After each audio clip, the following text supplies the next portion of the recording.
Hello. Today I will show you step by step how to create a QR code. QR codes allow you to share your links, contact information or documents quickly and easily.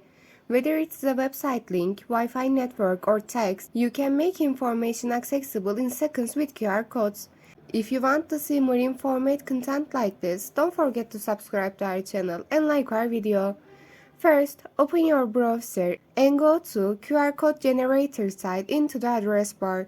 After the page loads, you will see options on the home screen where you can choose which type of QR code you want to create. For example, you can select content such as a web address, text, phone number, email address, location information, or linked file.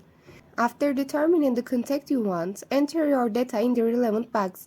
For example, if you are creating a website link, you should type the link in full. After generating your information correctly, click on the Generate button at the bottom of the page. Your code will be automatically generated in a few seconds. You can preview the QR code, change its design, and even customize its colors.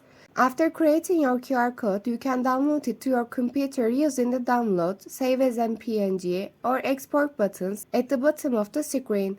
You can share your code on social media, place it on a poster, or print it on a physical product. Once all these steps are completed, your special QR code will be ready. Now you can share this code with anyone you want and make your digital information instantly accessible.